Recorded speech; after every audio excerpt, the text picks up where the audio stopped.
आज का हमारा टॉपिक है अम्ब्लाइकस की इन्फेक्शन, जिसको हम अपनी मेडिकल टर्मिनोलॉजी में ओम्फलाइटिस बोलते हैं। तो इसके लिए सर कोई इक्विपमेंट्स वगैरह होती हैं जो इसको हम ऐसे निकालें और उनमें से कुछ ना कुछ चीज़ निकल आए, या ये डॉक्टर के पास ही जाना? नाफ पड़ जाना जो है ना, वो कोई उसकी मेडिकल एक्सप्लेनेशन मौजूद नहीं है। ये बॉडी का एक सेंटर पॉइंट है। हाँ जी। एक डीप एरिया है। जब आप सर्जन्स कर रहे होते हैं तो कितना टाइम नॉर्मली लगता है इसकी सफाई में? जो भी चीजें मिड लाइन में है, मिड लाइन का मतलब है ये जो बिल्कुल दरमियान है, वहां तक जो है ना खून का रसाव थोड़ा कम होता है। इनके लिए कोई दवाई भी होती है डॉक्टर साहब, इनके साथ बनाया जाता है कि कोई क्रीम हो जो कि लगा ली जाए और वो चीजें ठीक हो सकती हैं? सिर्फ सफाई समटाइम्स या मोस्ट ऑफ द टाइम्स काफी नहीं होती।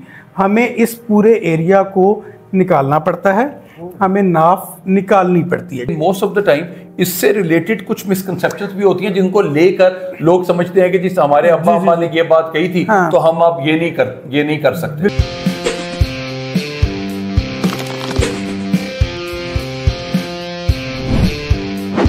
अस्सलाम वालेकुम जी, सर्जन कोई के सेट से मैं हसीब खान आपकी खिदमत में हाजिर हूं और मेरे साथ हैं डॉक्टर वजाहत, एक बहुत अच्छी सी टी शर्ट पहने हुए और एक कमाल फुल एक कहते हैं ना प्यारे से बॉय लग रहे हैं आप। सर बड़ा कमाल आपने। सर आप हर दफा लगते हैं, हम एक दफा भी नहीं लग सकते। नहीं सर, बहुत अच्छा सर। हम लोग यहाँ पे सर्जन कोई के सेट से हम आपकी खिदमत में डिफरेंट जो डिजीज़ हैं उनके बारे में हम बात करते हैं। और आज की डिजीज़ जो मुझे डॉक्टर साहब ने बताई, मैं उसको हुर्फ़े आम में अगर हम बात करें तो वो भी हमारे जिस्म का एक हिस्सा है और हमारे जिस्म के हिस्से में हम ज़्यादातर इन्हीं के ऊपर ही बात कर रहे होते हैं। तो लोग मोस्टली ये कहते हैं कि जी अगर आपने ज़िंदगी में कुछ भी देखना है या कुछ भी करना है तो आप वो जो हमारी बॉडी का सेंटर होता है वो, सर मैं अगर पंजाबी में बात करें तो वो तो नहीं है। बिल्कुल। तो जिसको आप इसको अंग्रेजी में क्या कहेंगे सर? इसको अंग्रेजी में कहते हैं जी अम्ब्लाइकस।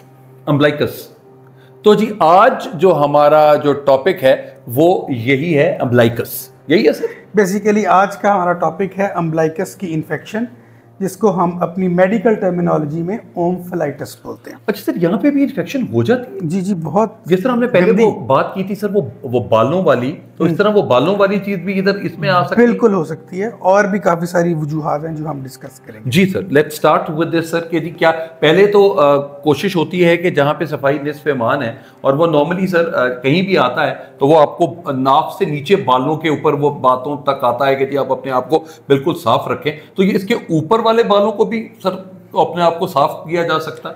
बिल्कुल। इसमें मेन रीज़न जो अगर हम बात करें जो आपकी अम्ब्लाइकस की या नाफ की इन्फेक्शन की, वो अच्छी सफाई ना होना ही है। ठीक है। अब उसके अंदर 2-3 फैक्टर्स आ जाते हैं। एक तो एक नेचुरल एनाटॉमिकल फैक्टर है, मतलब ये बॉडी का एक सेंटर पॉइंट है। हाँ जी। एक डीप एरिया है और यहाँ तक जो आप जब भी आप सफाई करते हैं तो यहाँ तक ये उतना इजीली एक्सेसिबल एरिया नहीं है। ठीक है। तो यहाँ पे सफाई उस तरीके से हो नहीं सकती जिस तरह आप अपना मुंह साफ कर सकते हैं या हाथ साफ कर सकते हैं। एक चीज़। तो इसके लिए सर कोई इक्विपमेंट्स वगैरह होती हैं जो इसको हम ऐसे निकालें और उनमें से कुछ ना कुछ चीज़ निकल आए, या ये डॉक्टर के पास ही जाना पड़ता है? नहीं, ये आपका देखें, मैं आपको बताता हूँ कि हमारे जब हम ऑपरेशन कर रहे होते हैं, स्पेशली जब हम कोई लेप्रोस्कोपिक ऑपरेशन कर रहे होते हैं, तो उसके अंदर पहला जो हमारा कैमरे का जहाँ से इंसर्शन होनी है वो अम्ब्लाइकस के पास से होनी है। अच्छा। तो बहुत सारे पेशेंट्स जो अदरवाइज आपको बड़े अच्छे उनकी हाइजीन मेंटेन्ड नज़र आ रही होती है, जब आप उनको कैमरा डालने लगते हैं तब आपको पता चलता है कि यहाँ की तो इन्होंने कभी सफाई की ही नहीं। तो अगर आप नहाते हुए सिर्फ एक जो है ना वो उंगली भी मार लें तो शायद that will do the job, लेकिन अनफॉर्चुनेटली और साबुन चला जाए अंदर तो कोई प्रॉब्लम नहीं है, कोई प्रॉब्लम नहीं है, कोई प्रॉब्लम नहीं है। तो ये है एक मेन चीज़ सर। ये तो अब आपने बात कर दी, लेकिन मोस्ट ऑफ द टाइम इससे रिलेटेड कुछ मिसकंसेप्शंस भी होती हैं जिनको लेकर लोग समझते हैं कि जिस हमारे अब्बा अम्मा ने ये बात कही थी, हाँ। तो हम अब ये नहीं कर सकते। बिल्कुल बिल्कुल अजीब साहब, बहुत सारी मिसकंसेप्शंस हैं इसको लेके। बहुत सारे, जिस तरह हमने अपेंडिक्स के एपिसोड में आपको याद होगा बात की थी कि नाफ पड़ जाना। बिल्कुल। और हमने ये बताया था कि जी नाफ पड़ जाना जो है ना वो कोई उसकी मेडिकल एक्सप्लेनेशन मौजूद नहीं है। इसी तरीके से बहुत सारे लोगों के माइंड के अंदर ये चीज़ें होती हैं कि जी नाफ का पता नहीं क्या फंक्शन है और नाफ जो है ना वो किस किस चीज़ के लिए ज़रूरी है।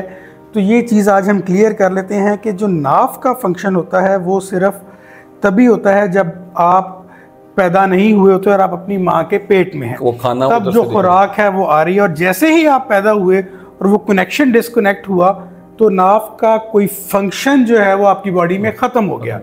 सिर्फ एक, क्योंकि कॉस्मेटिक इसकी वैल्यू होती है, आपको अपनी बॉडी को देखने की आदत पड़ गई होती है इस तरीके से, तो वो एक ज़रूर एक चीज़ आपको तंग करती है जब हम कहते हैं कि जी किसी की नाफ निकालनी पड़ेगी तो, लेकिन फंक्शनली इसका कोई बॉडी के अंदर फंक्शन नहीं है। ओके सर, जिस तरह हमने स्टैटिकली बात की और स्टैटिकली हमने पहले भी सर इसको डिस्कस किया है कि लोग देखते हैं और यहाँ पे नाफ को देख रहे होते हैं कि ये अच्छी नहीं लग रही, तो फिर सर इसको पियर्सिंग करा लेते हैं। तो एक नीचे भी कराई होती है, एक ऊपर भी कराई होती है। इसकी सर रीजन जो है वो डिफरेंट है, जो कि हर एक इंसान को पता होगा। इंसान किसी की ख्वाहिश पे करा रहा होता है तो लेकिन उसका भी कोई उससे ताल्लुक नहीं होता हाइजीन से, या जो पियर्सिंग करेगा वो देखेगा कि यार एडी गद्दी नाफ, तो वो इस तरह की कोई ना कोई चीज जो है वो बना सकते हैं। बिल्कुल ऐसे ही है।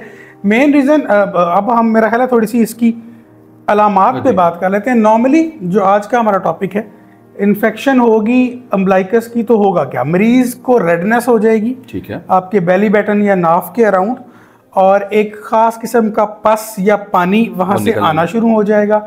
वो स्मेली भी हो सकता है और हो सकता है इसके साथ हल्का फुल्का बुखार हो जाए। ये आमतौर पर कोई बहुत ज़्यादा होने वाली बीमारी नहीं है, लेकिन पिछले दिनों, पिछले कोई 2-3 महीने में मैंने 3-4 मरीज़ इस बीमारी के देखे हैं और उनकी सर्जरी की है। इसलिए फिर ये डिसाइड किया कि हम इसको भी लोगों तक पहुंचाएं कि ये भी एक बीमारी है। तो रेडनेस या लाल हो जाना, आपके नाफ के अराउंड जो स्किन है उसका, नाफ से गंदा पानी या पस आना और स्मेल आना और हल्का फुल्का बुखार, इन सारी चीज़ों के साथ ये कुछ अलामात हैं जो कि आमतौर पे ओम्फलाइटिस में पाई जाती हैं। और सर अगर हमने इससे बचना है तो आपको पहले जिस तरह डॉक्टर साहब ने बताया कि नहाते हुए साबुन जो है वो आप अपनी नाफ को एक दफ़ा साफ कर लें, तो आई थिंक कि आप हाइजीनिकली आप इन तमाम चीज़ों से बच सकते हैं। तो इनके लिए कोई दवाई भी होती है डॉक्टर साहब जो इनके साथ बनाया जाता है, कि कोई क्रीम हो जो कि लगा ली जाए और वो चीज़ें ठीक हो सकती हैं? बिल्कुल। जब स्टार्ट में कोई पेशेंट जिसको ये पहली दफ़ा इन्फेक्शन हुई है और वो सर्जन के पास आता है, तो पहले जो मेन स्टे ऑफ ट्रीटमेंट है वो दवाइयाँ या लोकल सफाई ही है। लेकिन बहुत सारे पेशेंट्स ऐसे हैं जो कि जब हम तक आते हैं तब तक इस मामले को 2-3 महीने गुजर चुके होते हैं, और वो एक ऐसी स्टेट होती है कि उसमें फिर हमें सर्जिकली उसकी सफाई करनी पड़ती है। तो सर्जिकली सफाई में सर कितना वो फिर उसको किस तरह करते हैं? मैं बताता हूँ, लेकिन उससे पहले ये सर्जरी बताने से पहले मैं एक और चीज़ बताऊंगा कि ये एरिया कुछ ऐसा है कि नेचुरली इसकी ब्लड सप्लाई, मतलब जो भी आप दवाई खाएंगे उसका शायद प्रॉपर तरीके से वहाँ पे वो पहुँच नहीं पाती। उसकी मैं आपको एक सादा सा एक असूल बता देता हूँ कि जो भी चीज़ें मिड लाइन में है, मिड लाइन का मतलब है ये जो बिल्कुल दरमियान है, वहाँ तक जो है ना खून का रिसाव थोड़ा कम होता है। अभी दोनों साइडों से खून की नालियाँ आ रही हैं, दरमियान में आके वो मिल रही होती हैं, तो कुछ एरिया ऐसा होता है कि जहाँ पे खून उस तरीके से नहीं पहुँच पाता, एक चीज़। और दूसरी चीज़, आम तौर पे देखा यह गया है कि जिसको एक दफ़ा ये इन्फेक्शन हो गया है, नेचुरली वो दवाई लेने से शायद कुछ देर के लिए ठीक तो हो जाए, लेकिन मुकम्मल ठीक नहीं होता।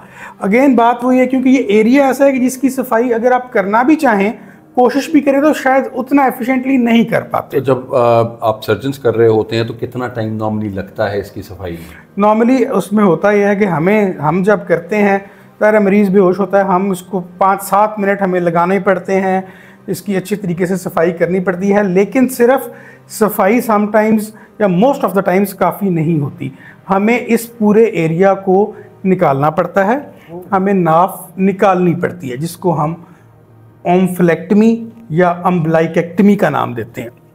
तो ये एक प्रोसीजर है जो कि बहुत कम किया जाता है, लेकिन क्योंकि मैंने आपको बताया कि मुझे पिछले 3-4 महीनों में 3-4 मरीज़ इस बीमारी के साथ आए और उनका मैंने ऑपरेट किया, तो इसलिए ये बताना ज़रूरी है लोगों को कि ये भी एक बीमारी है और इसके लिए भी एक सर्जिकल प्रोसीजर मौजूद है। जी हमारे लिए बहुत ज़्यादा इंपॉर्टेंट होता है। हम देखें जिस तरह डॉक्टर साहब मरीज़ों को चेक कर रहे होते हैं और कोई भी मरीज़ अगर ज़्यादा तादाद में आ जाएं तो हमारी ये जिम्मेदारी बनती है कि हम आपके साथ ये बात ज़रूर डिस्कस करें सर्जन कोई कोई के सेट से कि हम जो आजकल जिस तरह लोग जो हैं ज़्यादातर बीमारियों में आ रहे हैं, तो आप प्लीज़ अपना ख्याल रखें। और मैं हमेशा हर एक से ये बात कहता हूँ कि जिस रिलीजन में सफाई निस्फ़ ईमान है, मतलब it's not about one religion, it's about all the religions, जहाँ पे सफाई निस्फ़ ईमान है ही है और वहाँ पे आप अपने आप को बेहतर से बेहतर आपको रखना पड़ता है। तो प्लीज़ अपना ख्याल ज़रूर रखें और अपने आप से प्यार और मोहब्बत करना ज़रूर सीखें, ताकि जब आप अपने आप को शीशे में देखते हैं तो आपको अपने आप से प्यार होना चाहिए। तो thank you very much doctor, बहुत शुक्रिया जी। सो आज हमारा ये एक शॉर्ट एपिसोड था just to give you that awareness कि हमारे जहाँ पे अगर आप भी इस तरह की बीमारी में मुब्तला है और अगर आपको लग रहा है कि यहाँ पे कोई थोड़ा सा इन्फेक्शन है, तो वो अपने मालिज को ज़रूर दिखा दीजिए और उनसे जो तशख़ीस है वो करवा लीजिए, ताकि आपका सही वक्त पे जब डायग्नोज होगा तो आपकी ट्रीटमेंट भी बिल्कुल ठीक हो जाएगी। अपना बहुत ख्याल रखिए, इंशाल्लाह आपसे दोबारा मुलाकात होगी। पाकिस्तान जिंदाबाद।